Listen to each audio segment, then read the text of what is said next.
Welcome back to DunnZWorld. I'm Dunn. If you're new here, give you an air hug, give you an air kiss, tell you welcome, you love it here. And if you're returning, welcome back, fam. So today I wanted to do a quick little video just to run through all the steps that I did when I applied for the job that I was working for when I was working overseas last year. I know a lot of people is asking, a lot of people are looking at my videos and they are still dying to know a lot more and want to know step-by-step processes. So I'm gonna just give you guys a quick little walkthrough of how I did it and how my process went. I just want to throw this out there that what worked for me may not work for you. If what I did don't work for you, please don't get impatient. Just know that it will come through. You just got to be patient. You got to keep reaching out to these companies, reach out to these recruiters, get in contact with them through the Facebook groups that I put out in my previous videos, LinkedIn, emails. You gotta stay on top of it. So I'm gonna start off with and let me throw this out there too. So I have really bad allergies, and I know I've said that in the past in my other videos, but it is really whooping my ass right now. So excuse my congestion, excuse if I'm constantly wiping my nose, but I'm just a little jacked up right now. But hey, we here and we gonna get through this video. So first things first, so what I did was I just went on ahead and started applying at different jobs and companies that I was interested in. Now, once again, I'm going through my process and what I did when I applied. So we're going to take it back to 2021. I started applying probably around November. I started applying in November, and I started, making little profiles, because a lot of these different contracting companies, they have whenever you apply for the job, you're basically making a profile with your resume and your past work experiences, so on and so forth. So I made a profile with different companies, attached my resume, applied for jobs. I think maybe I heard something back within a matter of weeks, maybe a month. So I think I might have heard something back in December. Now, at that point, whenever a recruiter reaches out to you, they're going to present to you the job along with the offer letter. And it's up to you to either accept or decline. It's also going to have how much you're going to make. It's literally is going to have like a breakdown of how much you're going to get. It's going to have the job duties on there, where you're going, all of that. And like I said, all you got to do is either accept or decline. So boom, of course I accepted it. After that, the ball started rolling. So then the next steps was to take me through onboarding. I had to go take a piss test. I think I had to do a pregnancy test too. What else? Now, these are all the pre-screening of medical that I had to do prior to me actually going to medical at a specific location that the company requires you to go through. I wouldn't say extensive medical, but they go through your records and stuff and make sure that you're squared away. So I took my piss test, took a pregnancy test, did the pre-medical screen, which was like a questionnaire. Also, depending on if you are a veteran or if you take certain medications, or maybe, and do not quote me, I'm just throwing this out here because I know that you can get waivers for some things, but not all. So for example, maybe like a sleep pap, not sure if you can get a waiver for that, but I'm gonna just use it for an example. So with the sleep pap, you can get and this is just example, let's say you have a sleep pap machine, but you can't deploy because that's one of the I think it's mod 15 or mod 16 disqualifications. So then they would ask if you can get a waiver. Now, a waiver consists of either the company taking you through, like maybe with a doctor so that they could do like a review type of deal to see if it's anything that would deter or mess with you being over there in an austere environment for a long period of times. They'll basically write up the waiver for you, and then from there they will start the processing to try to get you deployed. Now, that's case by case if there's something that may possibly disqualify you that is eligible for a waiver, because not all ailments and illnesses are.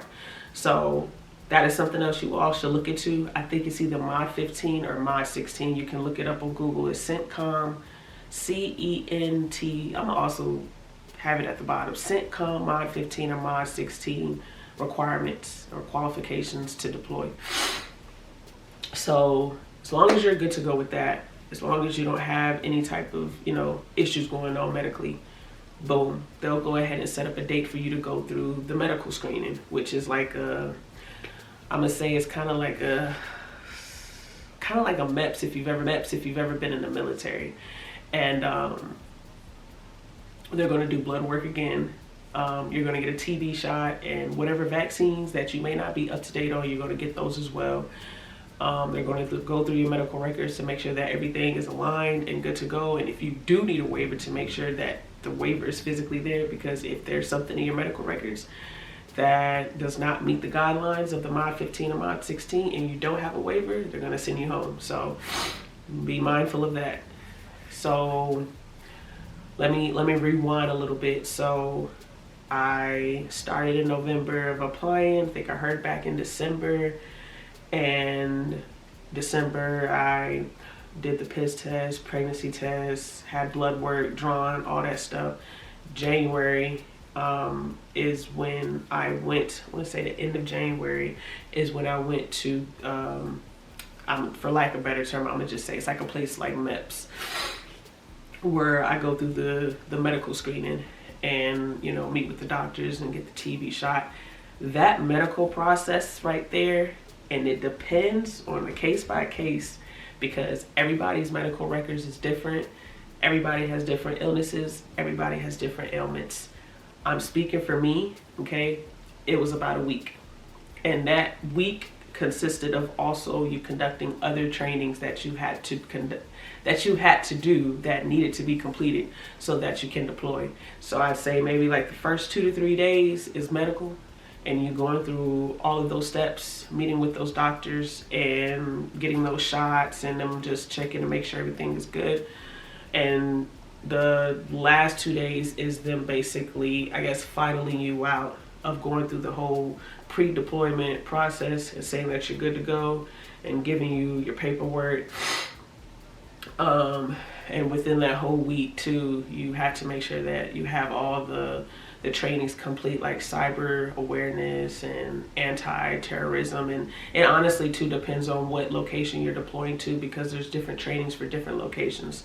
So keep that in mind. So once that is complete and you're good to go, literally you're deploying to your location of where you're going to be working at.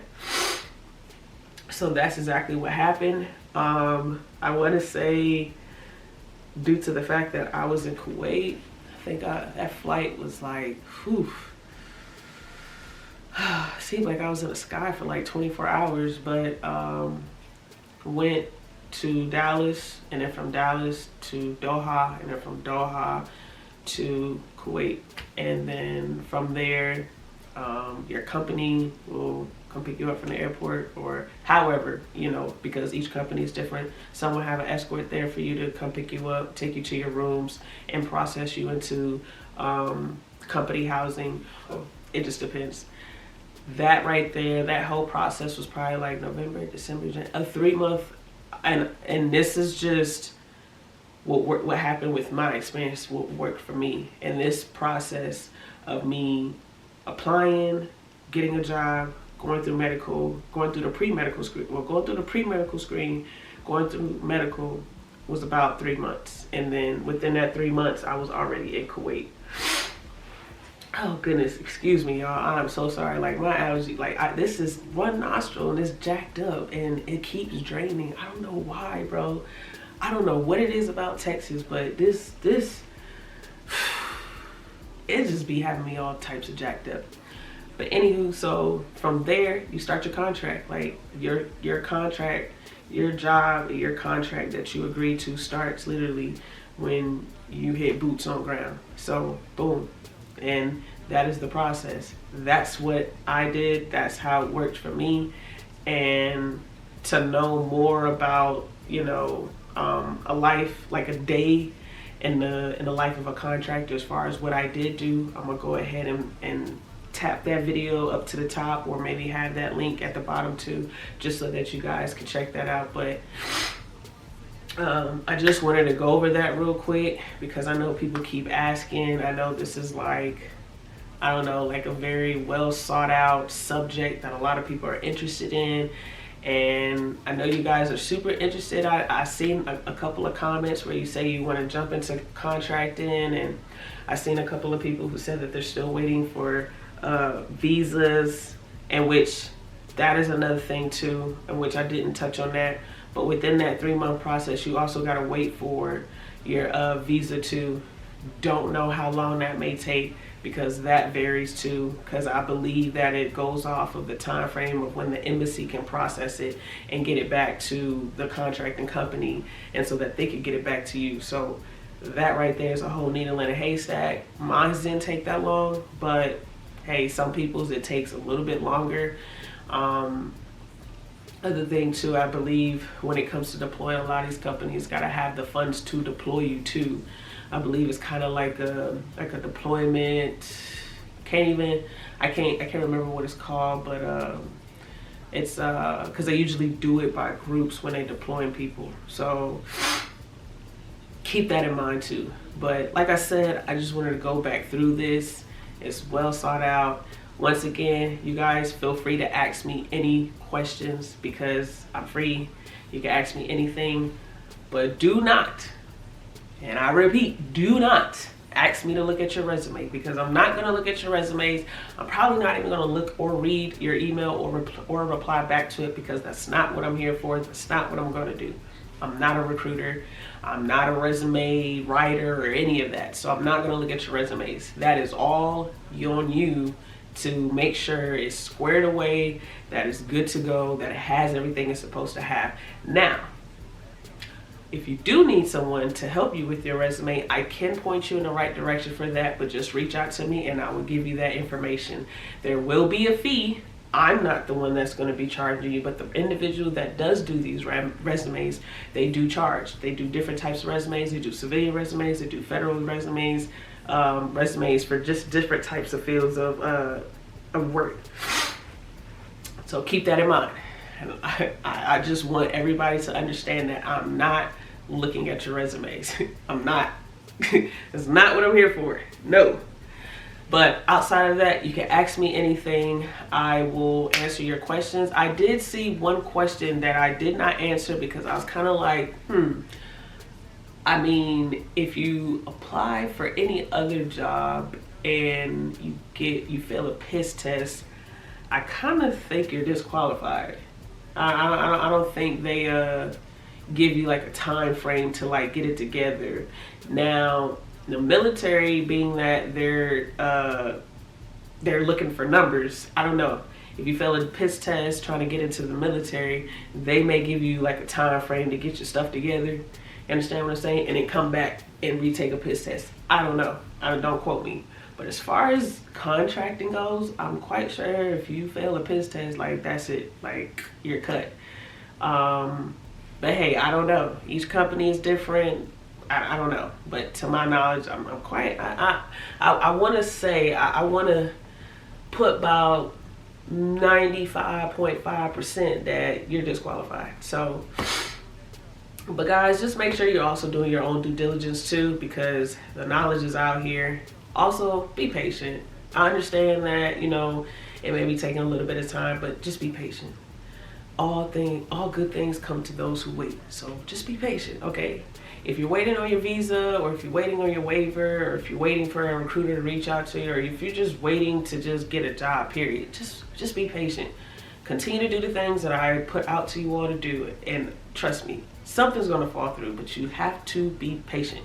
And just make sure that you're applying yourself, because you can't sit up here and just hope and pray that you're gonna get something and you're not applying yourself. You're not making sure that your resume looks good. You're not making sure that you're, putting yourself out there by reaching out to different people on LinkedIn. Just do your due diligence. That's it. Do your due diligence and be patient and just wait, and it will come through for you. I'm about to hop off here because my nose is really draining real bad. But don't forget to push that notification bell. That way you stay in the loop whenever I post a video. Go ahead and like, comment, and share this video. Like I said, this is a very sought out subject, so go ahead and share this to whomever is interested in overseas contracting. Go ahead and comment. Leave me questions. Once again, don't ask me nothing about your resume, because that's not me. That's all you, okay? I'm not gonna tell you how to write your resume.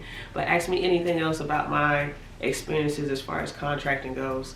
I may even do because I may apply for another contracting job, and I may do a video, like a series of videos of how I did it, or not how I did it, let me take that back. I may do a series of videos of the steps that I took, in which it'll be the same steps that I just told you, but just to kind of give you guys a glimpse of the waiting period, because I know versus 2021 when I applied versus now, I'm sure the waiting process and the process to deploy is probably a little bit more extensive because of just what's going on in the world. So you guys also got to keep that in mind too. There's a lot going on in the world, and that also too may delay your deployment time. So also too, I forgot to touch on, make sure you got an up-to-date passport. Make sure your passport hasn't expired. That is another key too, because if you don't have a passport, or if it's expired, that could prolong your time frame of deploying too, because passports take a minute. I don't know, I want to say depending on if you get a rush on it, which I don't know what that time frame is like, but just make sure your passport, if you are looking to work overseas and you're looking to, go through the whole onboarding and pre-medical screening and medical screening process very smoothly, make sure your passport is squared away. Make sure it's not expired, and make sure it's up to date. And if you don't have one, make sure you have one. That's key. I know recently that they declared COVID-19 as not a worldwide virus anymore, that people need to be going crazy over anymore. Now, when I did deploy, I definitely needed my COVID vaccination card. Some companies may require it, some may not. Hey, I don't know. But that is definitely something to look into as far as with the recruiter, or just job requirements when you're looking at these jobs and applying for them. A lot of them will tell you at the bottom when you apply for these positions, hey, you may need a COVID vaccine, or hey, you may need to show that you have a COVID vaccine. So just keep that in mind too. Like I said, don't forget to push that notification bell. That way you stay in the loop whenever I post a video. And until next time, fam, peace.